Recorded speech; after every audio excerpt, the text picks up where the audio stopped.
Bonjour à tous, bienvenue pour cette 12e et dernière révélation. Dans les 11 révélations précédentes, nous avons parcouru un grand chemin, pour ceux qui les ont évidemment regardés à chaque fois.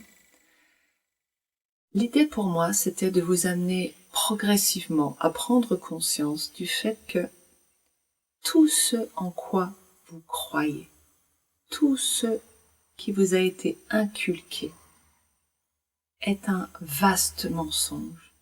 Et c'est ce vaste mensonge qui vous maintient dans la souffrance. Pourquoi nous sommes-nous maintenus dans la souffrance? Dans la vidéo sur asservir une planète, j'espère que c'était clair. Notre planète est asservie. Je ne sais pas par qui, c'est pas mon propos, mais nous sommes chacun d'entre nous asservis à un fonctionnement qui, à l'heure actuelle, peut être remis en cause. Car pour, j'ai envie de dire, la première fois dans ce cycle de 5000 ans, en tout cas, dans cette civilisation qui en a à peu près 2000, nous avons le moyen de nous éveiller et d'observer comment nous sommes endoctrinés dans le but de nous faire souffrir, dans le but de procurer à manger à je ne sais pas quelle énergie qui règne en maître à la surface de cette terre et qui se perpétue par la souffrance. En même temps, la conscience émerge. Nous sommes en train de passer de la 3e à la 4e à la 5e dimension. La 5e dimension qui nous permet de rentrer dans les plans subtils. Je voudrais revenir sur le fonctionnement global de notre conditionnement. Le but est certes, clairement, la souffrance pour l'être humain. Et c'est aussi, je reviens là-dessus, je ne suis pas sûre que je l'ai dit assez clairement, et c'est aussi par le biais de l'impuissance, et c'est pour cela que je fais aussi cette 12e vidéo. Si nous ne sortons pas de l'impuissance, nous ne pourrons pas passer à la 5e dimension. Dit en clair, pour ceux qui ne sont pas dans la spiritualité. Si je reste dans l'impuissance, je ne peux rien faire de ma vie. Je ne peux pas être responsable et je ne peux donc pas faire de choix. Je perds toute liberté. Super. Pour l'énergie négative, c'est super. Perdre toute liberté, nous sommes donc asservis. Un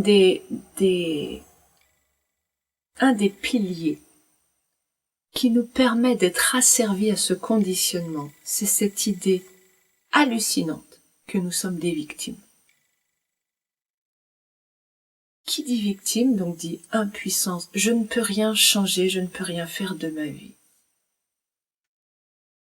Je dois subir, je dois juste serrer les dents et continuer. Pourquoi nous acceptons cela?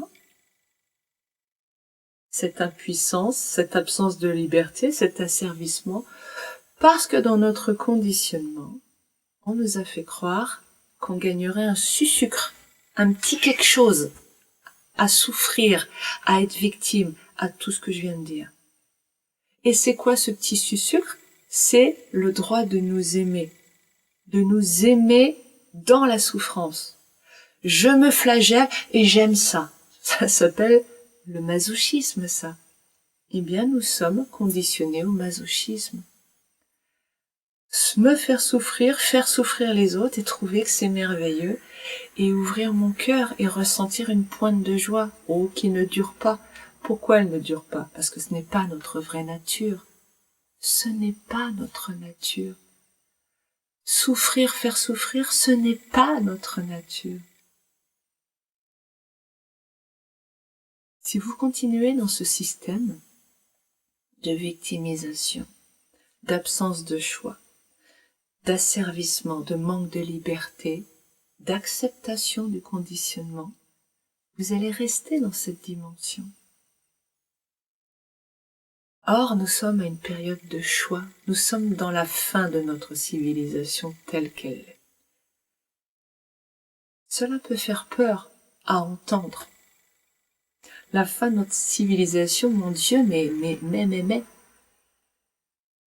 Je suis optimiste.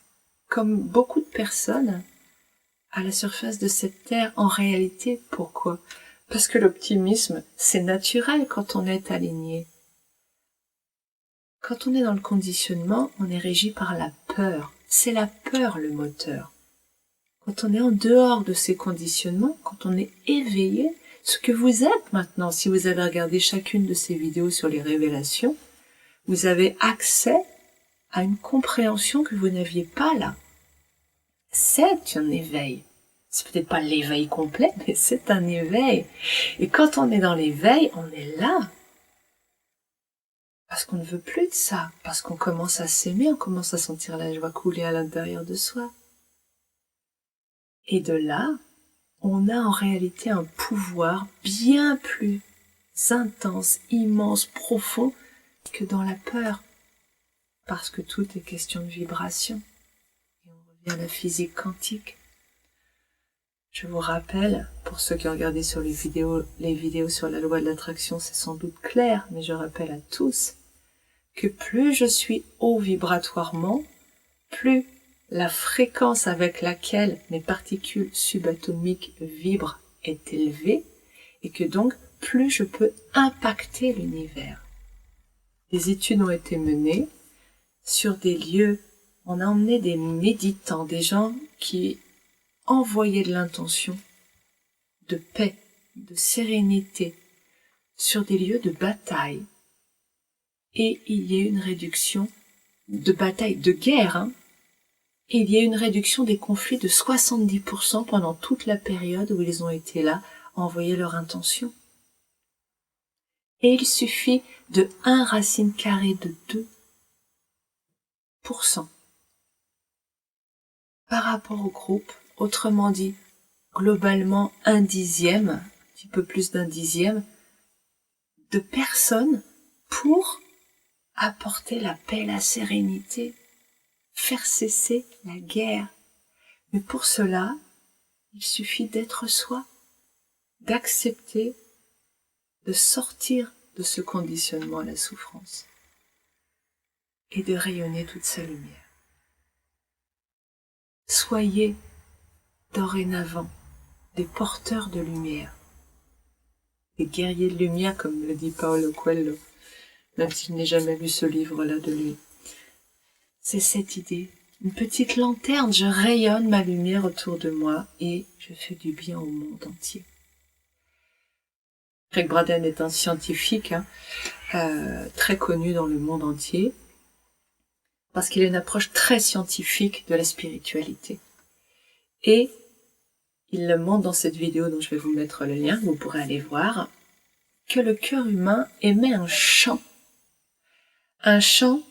magnétique qui est mesuré par les instruments d'aujourd'hui.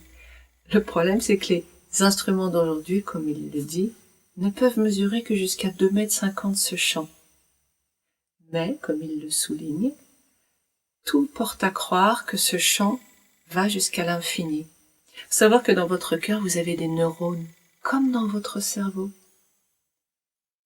On appelle ça le petit cerveau. Quelque part, ils ont la capacité de penser différemment de votre mental. Est-ce que vous voyez là comment la science corrobore tout ce que nous savons sur ce fonctionnement, le cœur et le mental?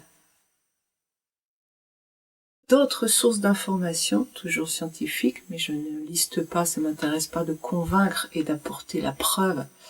Mais d'autres sources d'informations nous disent que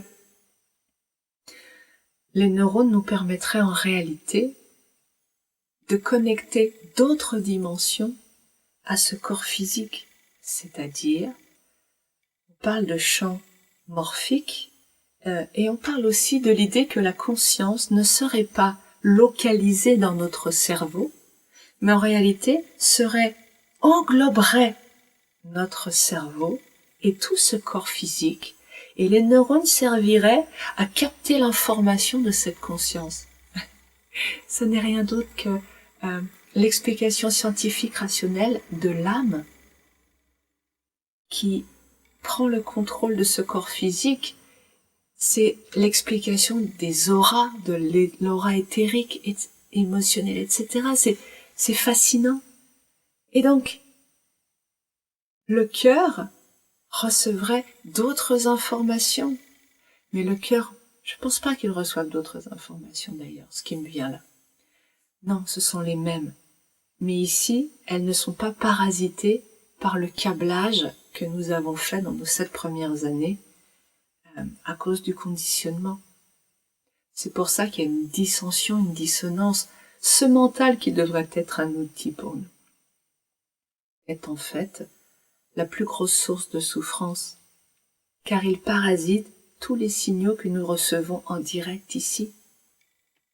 Ce qui devrait être juste un outil, bien utile pour créer à la surface de cette terre, puisque, je vous rappelle,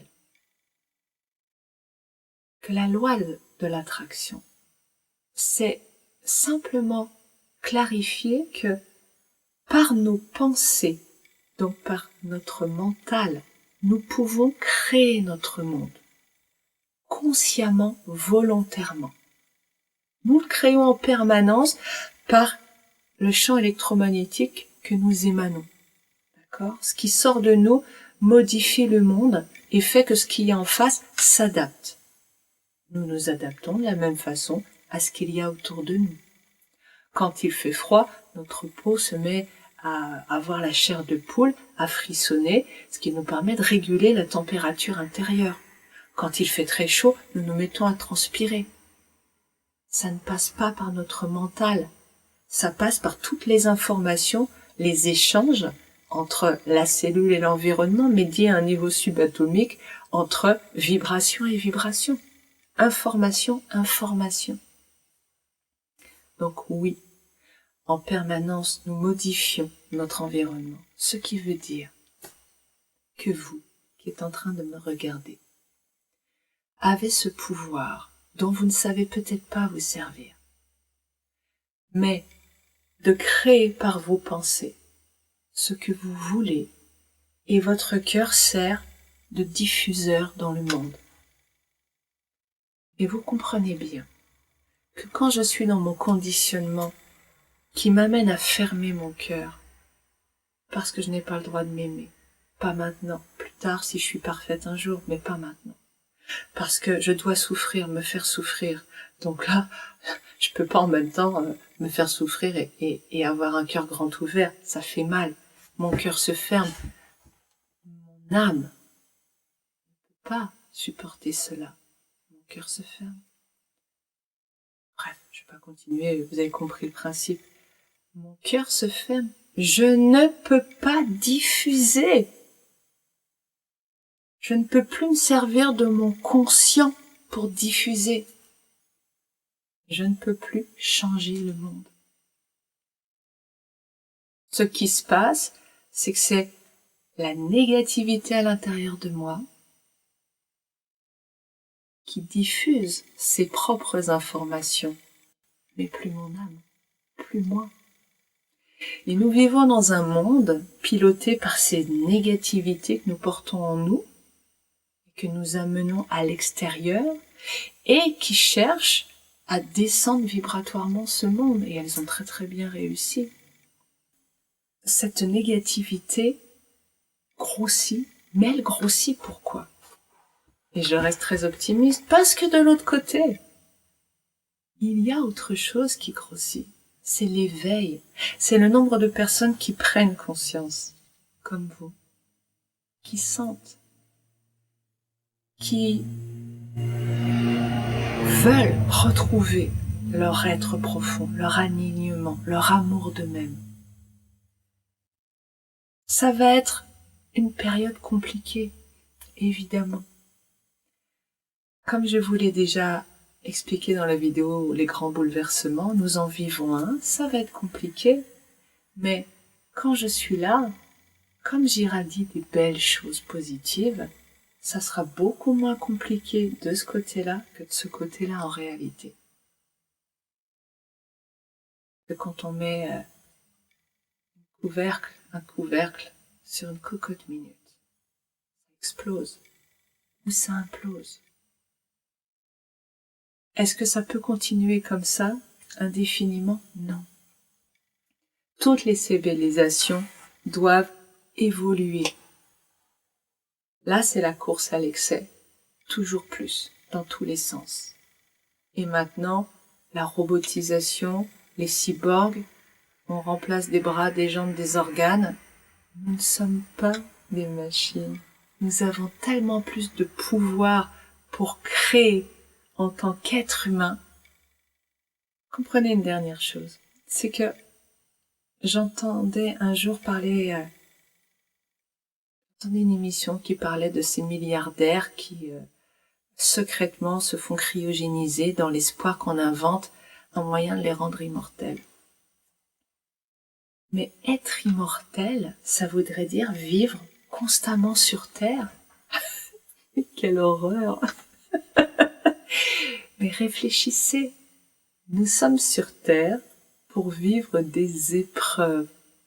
Avant de nous incarner, nous sommes à un niveau vibratoire, dans un territoire vibratoire, j'ai envie de dire, qui correspond à notre vibration au moment de la mort. Et qui est donc plus élevée que celle sur Terre, plus élevée. Ça veut dire que on est mieux. On est entouré de personnes qui correspondent à nos vibrations, et c'est d'ailleurs pour ça qu'on va aller s'incarner, parce qu'il se passe pas grand-chose d'épreuves, de compliquées, puisqu'on est tous à peu près dans la même famille d'âmes, dans la même continuité vibratoire. Et c'est pour ça, faut aller sur Terre pour apprendre, pour être confronté au contraste, à la diversité, vivre des épreuves, avancer. Sauf que dans le conditionnement, on ne vit pas d'épreuves, on n'avance pas.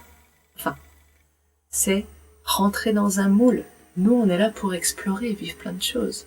Non, rentre dans le moule. Tcha, tcha.